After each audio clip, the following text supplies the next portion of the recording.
Em reunião com aliados nesta quarta-feira e em meio à crise com o Banco Central, o presidente Lula defendeu suas críticas à autoridade monetária, dizendo ter direito de estabelecer sua política econômica. Nos últimos dias, o chefe do executivo e seus aliados subiram o tom contra o banco e contra o presidente Roberto Campos Neto pela manutenção da taxa de juros. Segundo o petista, o governo foi eleito e as urnas dão aval para que as medidas econômicas e sociais sejam tomadas, independentemente do impacto que terão. Cláudio Dantas, para abrir esse nosso giro, o que achou das declarações, Cláudio? O Lula, ele desconsidera que nós tivemos uma maioria de votos de eleitores que não optaram pelo voto nele, né? Então, e que um presidente da República ele precisa governar para o país inteiro, não para os seus eleitores apenas. Então, o Lula ele está numa dinâmica de terror, né, de aplicar uma espécie de ataque terrorista econômico, né, na área de economia. Por quê? Porque ele está atacando os fundamentos econômicos, né? Do momento que ele cria um cerco para forçar a demissão do Roberto Campos Neto da presidência do Banco Central, coloca deputados, militantes, jornalistas simpáticos, todo mundo para criar esse cerco, para forçar a demissão. Ele está mostrando, primeiro, o seu DNA autoritário. Segundo, ele está criando condições de insegurança jurídica, de insegurança institucional, que vão ter um efeito inverso e vão colocar a economia do Brasil no abismo, né? Então, isso aí é puro terrorismo econômico. Não sei onde que o Lula quer chegar. O que me parece é aquela velha estratégia de destruir a economia, a riqueza do país para poder dominá-lo, destruir a riqueza da sociedade para poder dominá-la, porque uma sociedade próspera, autônoma, ela não se submete a desígnios individuais e a projetos de poder. Eu espero que o Congresso reaja a essas atitudes, mostre realmente que tem compromisso e responsabilidade com a economia, com a sociedade brasileira. E não sei, talvez o Alckmin deva começar a esquentar aí nos bastidores aí, esquentar aí, esfregar as mãos, fazer um aquecimento, porque o Lula está repetindo um caminho muito parecido com o da Dilma, só que muito mais rápido. Ele está colocando o seu governo numa dinâmica bastante apressada e precipitada, que pode levar a um fim precipitado também. Então, de fato, todas essas atitudes desta semana, dos últimos dias, têm assustado, têm deixado o mercado bastante aí com o pé atrás. A gente conversa com agentes de mercado, com lideranças políticas. No Senado, não há chance de se promover o avanço dessa agenda de inviabilizar, né, de retirar a autonomia do Banco Central. Então, pode ser que tudo fique realmente só na retórica. Mas a retórica, por si só, ela já causa um impacto psicológico e esse impacto psicológico também interfere na economia. Então, muito ruim tudo que estamos vendo nesses últimos dias. E você, Roberto Mota, que achou dessa crítica feita pelo presidente? Será que está correto esse raciocínio? Os votos do eleitorado dão a ele uma carta branca para que ele faça o que quiser na economia, Mota? Não, Brown. Boa tarde, Brown, boa tarde, meus colegas, boa tarde, nossa audiência. É evidente que não dão. E a razão é muito simples. Uma campanha eleitoral não envolve uma discussão detalhada de ideias complicadas, né? Como, por exemplo, a autonomia do Banco Central.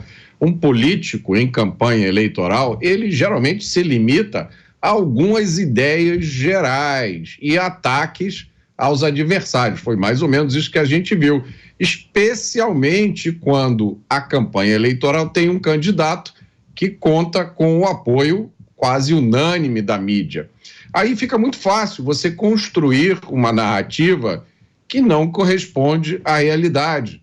Fica muito fácil vender gato por lebre.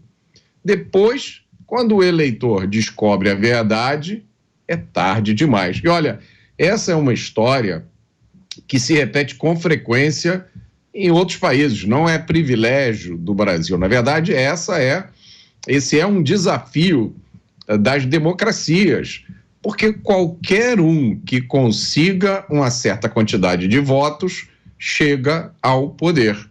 Depois, o que a pessoa faz quando chega ao poder é outra história. E o que o eleitor pode fazer se o candidato em que ele votou está fazendo uma coisa diferente ou o contrário do que tinha prometido? Os Estados Unidos têm uma boa solução para isso, chamado o recall. É um tipo de eleição ao contrário. Os eleitores se juntam a partir de um número mínimo, de um percentual mínimo do eleitorado, é convocada uma deseleição. E se uma quantidade suficiente de pessoas aprovarem, o político perde o mandato. Isso acontece nos Estados Unidos. Eu acredito que só para o cargo de governador. Aqui no Brasil, a única solução disponível é demorada, custosa e extremamente traumatizante. Você o que nos diz, José Maria Trindade, e será que isso, pegando carona no que disse o Cláudio agora, será que isso pode pavimentar o caminho para um desfecho parecido com o que teve a ex-presidente Dilma Rousseff, Zé? Pois é, porque ninguém elege um ditador por 4 anos, elege um gestor, né? Muito boa noite, Vitor. Boa noite, colegas aqui de bancada, boa noite a você que nos acompanha e estamos aqui firmes, nós vamos continuar e animados aqui nos Pingos nos Is. Ô Vitor, o presidente Lula está muito se achando o Messias, aquele que chegou para salvar, para organizar, para repor, e não é assim. Em primeiro lugar, ele não tem essa mão de ouro, não. Em primeiro lugar, ele foi eleito com menos de 51% dos votos. Ou seja, há muitos questionamentos sobre a postura, sobre a gestão do presidente Lula e sobre o funcionamento do PT. Tá, ele foi eleito, mas o país está dividido. Inicialmente, ela até fez um discurso de reintegração, mas não há a possibilidade de uma, vamos dizer, união entre pessoas que pensam tão diferentes. Então, haverá sempre divergências por onde Lula andar. O Congresso Nacional, eu tenho feito essa pergunta, está totalmente longe do que pensa Lula sobre independência do Banco Central. Não há a menor chance de votar isso. Por outro lado, não há a menor chance de acabar com o teto de gastos. Para acabar com o teto de gastos, há uma cobrança. E isso foi votado na emenda da transição, que o ministro da Fazenda apresente uma âncora fiscal. Essa âncora pode ser mais pesada e mais firme até do que o teto de gastos. Nem levar o COAF para o Ministério da Fazenda está sendo fácil para o governo, para se ter uma ideia.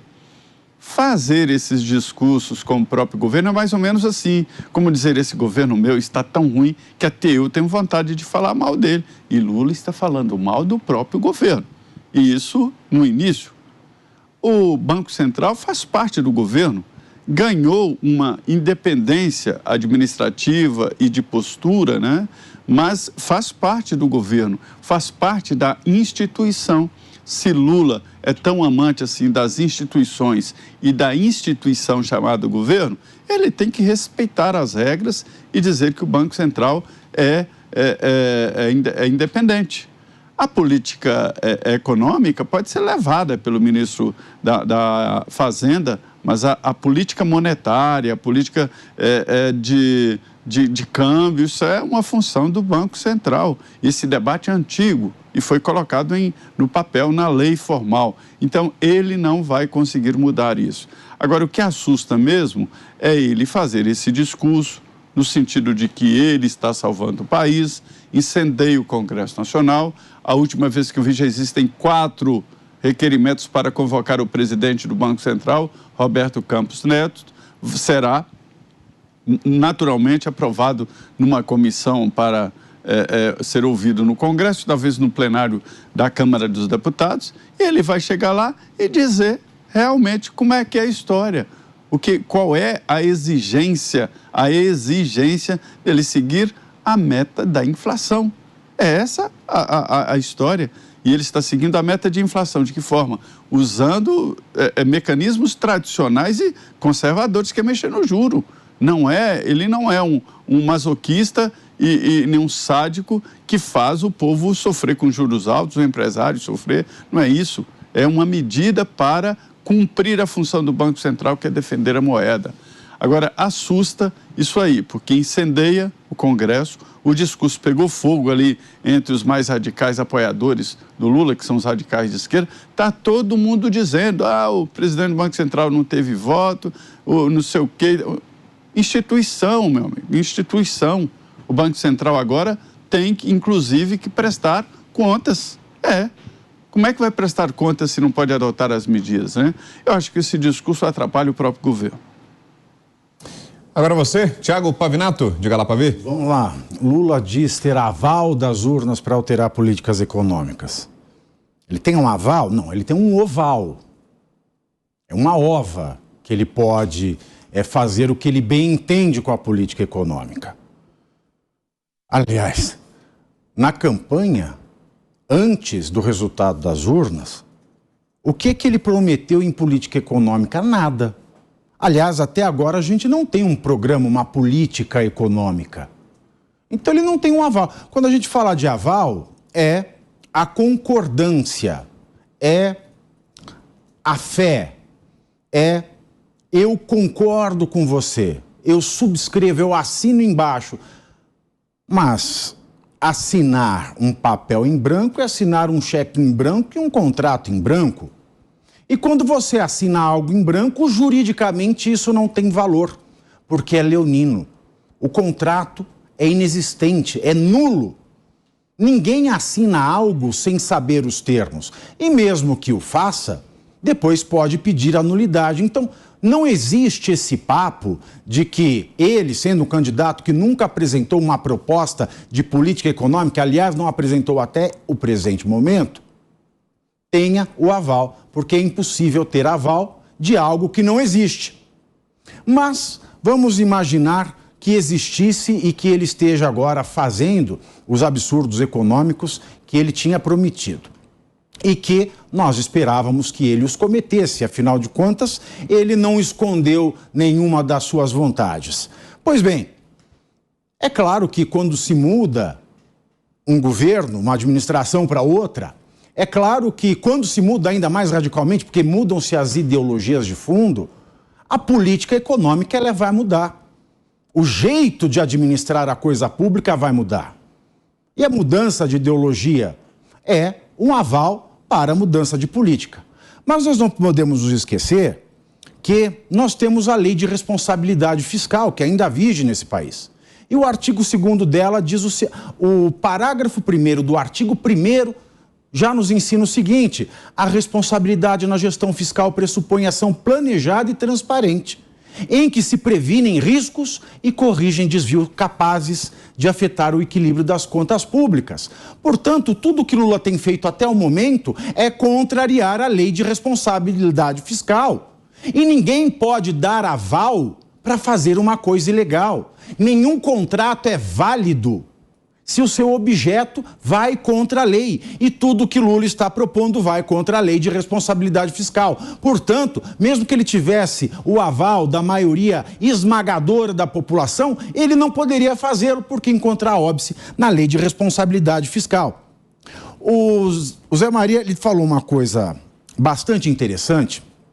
Ele falou, o Lula se diz amante das instituições. Trindade, eu acho que de fato ele é o amante das instituições. É o amante. Ele é amante, não compromissado. Ele é um amante, ele é o agente da infidelidade. E essa história de âncora fiscal versus teto de gastos, eu já falei.